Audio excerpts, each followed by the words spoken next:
Hello. This week's Torah portion, Toldot, witnesses the beginning of anti-Semitism. Sadly, this destructive and ultimately self-defeating phenomenon is experiencing a resurgence in the world today. Let me begin with a story from the Midrash. Quote, a Jew passed in front of the Roman Emperor Hadrian and greeted him. The king asked, "Who are you?" He answered, "I am a Jew." He exclaimed, "Does a Jew dare to pass in front of Hadrian and greet him?" He ordered, "Take him and cut off his head." Another Jew passed, and seeing what happened to the first man, did not greet him. The king asked, "Who are you?" He answered, "A Jew." He exclaimed, "Does a Jew dare to pass in front of Hadrian without giving greeting?" He ordered, "Take him and cut off his head." The Roman senators said to their emperor, "We cannot understand your actions. This one greeted you and was killed, and that one did not greet you and was killed." The emperor replied to them, "I do not need your advice about killing the people I hate." Unquote. Why do so many people hate us Jews? Why do so many people hate us Americans? Legions of scholars and pseudo-scholars have written mountains of books on the subject, providing us with 1,001 reasons why we ourselves are to blame for anti-Semitism. We are told we Jews are hated because we're greedy, domineering, scheming, deceitful, unscrupulous, clannish, arrogant, because we don't accept Jesus, because we killed Jesus, because we don't accept Muhammad, because we care for no one but ourselves, because our claim to divine chosenness infuriates others, because we are a convenient and small and vulnerable scapegoat during hard times, because we incite fear by being too different, because we refuse to assimilate, because our loyalties are divided, because too many of us are on the left or the right of the political spectrum, because we support the state of Israel, which they describe as an illegal, bloodthirsty, and genocidal colonialist power. We are told we don't interact enough with others and explain ourselves, and ignorance leads people to believe the most outrageous accusations against us, such as the blood libel or plots to take over the world. We are told most people believe there is no smoke without fire, and that if so many people hated the Jews for so long, there must be good reasons for it, and they might as well join in, etc., etc., ad nauseam. There are two strong reasons to believe that these alleged reasons are by and large pretexts. First, anti-Semitism predated most of them. Second, other groups, perceived to be just as quote-unquote guilty as the Jews on many of these counts, were not hated, or at least not as consistently or to the same extent. Did you ever hear of anybody hating the Amish? The real cause of anti-Semitism is staring at us right in the face in this week's Torah portion, Toldot. It is near the very beginning of the Torah, in the story of the patriarch Isaac, the first person born Jewish. Let me quote directly. Quote, "Then Isaac sowed in that land and reaped in the same year 100-fold, and the Lord blessed him. And the man became rich and gained more and more until he became very wealthy. He had possessions of flocks and possessions of herds and large numbers of servants, and the Philistines around him envied him. And the Philistines stopped up all the wells which his father's servant had dug in the days of Abraham his father, and filled them with earth. And Abimelech, king of the Philistines, said to Isaac, 'Go away from us, because you are much stronger than we are.' And Isaac departed from there and encamped in the valley of Gerar and dwelt there." Unquote. So to summarize, Isaac lives peacefully among his neighbors, then, through hard work and honest work, becomes fabulously wealthy and powerful. So his neighbors hate him, then harm him by depriving him of water, the very source of life, and finally expel him. There you have it. The only reason for anti-Semitism, right at the beginning of the Torah, in the story of the very first person born Jewish. Jealousy. Envy of those who are perceived as more successful, more prosperous, more intelligent, who have more of the qualities or achievement perceived as desirable. Anti-Semites never acknowledge this reason because it makes them look bad, and Jews don't publicize it for fear of exacerbating anti-Semitism. That's why you don't hear much about it. This reason is not the same as the so-called disparity of wealth among the nations that is often bandied about. The division of the world into the haves and the have-nots is a myth. The earth is rich in natural resources almost everywhere. The real division in the world is between the well-managed and the mismanaged.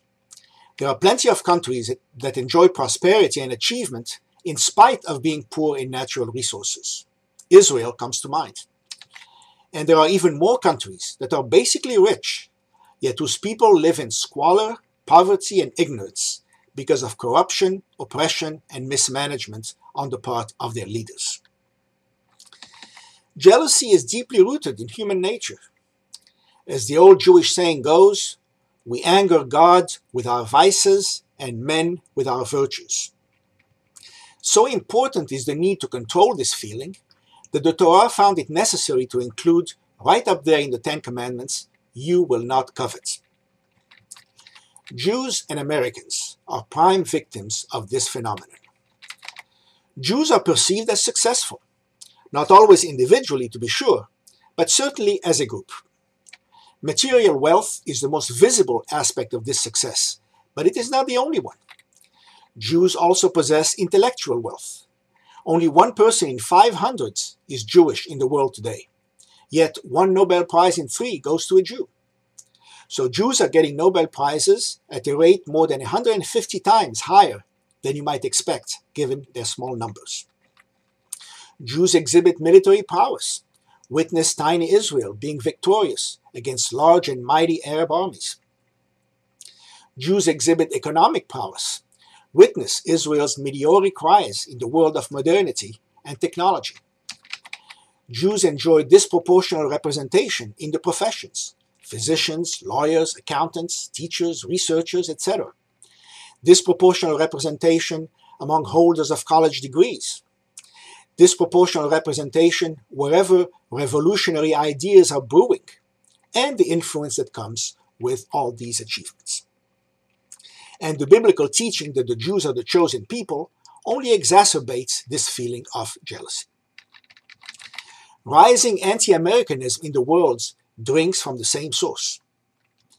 A nation cannot be the world's only superpower, the world's richest nation, the world's most technologically advanced nation, a fairly generous and sharing nation, a nation where freedom and democracy reign supreme, a nation that, while not perfect, contains within its institutions the seeds for continual improvement and renewal, without inciting envy and enmity. Those who believe that the United States, or Israel for that matter, will be more loved and respected throughout the world if only it would change this or that policy, are dangerously deluded. Unfortunately, jealousy is the most intractable of all grievances, because no amount of goodwill and generosity can alter it. As the saying goes, no good deed goes unpunished.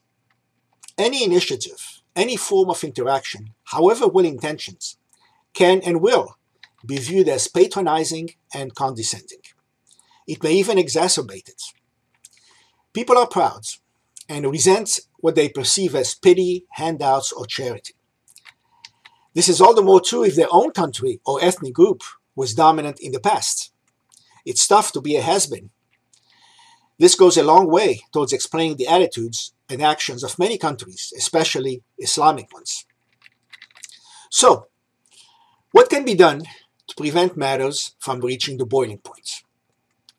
Act humble. Not only would this be contrary to human nature, but others would see through it. There is much wisdom in Golda Meir's tongue-in-cheek comment, "Don't be so humble, you're not that great."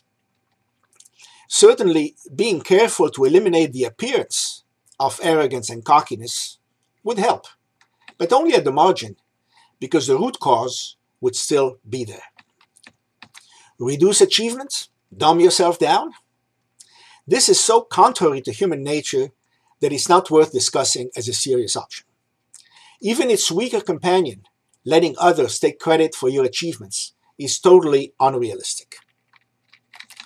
Retreat into isolationism actively promotes complete separation between the successful and the less successful.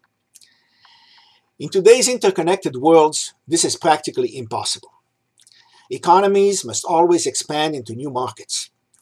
Ethical concerns do not allow us to deny, say, new drugs, even to potential adversaries. Interaction also prevents dangerous misunderstandings. Finally, progress in all fields requires as much collaboration as possible. Proselytize and conquer? Tell others, join us, and you'll get the benefits for which you resent us so much. For the Jews, it would mean trying to convert others to Judaism. For the United States, it would mean conquering and annexing other countries. Although such methods have met with partial success in history, they go against the basic principles of both groups, which includes letting people make their own choices freely. And some say the sudden and massive infusion of outsiders in any group will change the character and the values of the group. There's only one possible conclusion. The successful must learn to live with the inevitable consequences of their success. This means, first and foremost, protecting themselves, being strong, and never letting their guard down, as they are likely to be continually attacked. They must also strive to keep their ethical principles and ideals, and not allow themselves to go down to the level of those who resent them. This includes continuing to share what they have to offer with the world. Fortunately, such a course of action is possible in the case of the Jews, thanks to Israel, and the United States, thanks to its size and power. This too is a form of peace. Peace is at its root the absence of war. One certainly hopes that it would also include friendship, love, respect, tolerance, cooperation, collaboration, civil interaction, cultural exchanges, trade relations. But these are not essential to avoid the death and destruction that accompanies war. As the saying goes, a cold peace is better than a hot war. Unless ways to alter basic human nature are discovered, this is the best that we can do. In conclusion, let me recall what Joshua said to the Israelites in the book of Joshua. Hazak ve'ematz. Be strong and of good courage. Do not be afraid and do not be dismayed, for the Lord your God is with you wherever you go. Shabbat Shalom.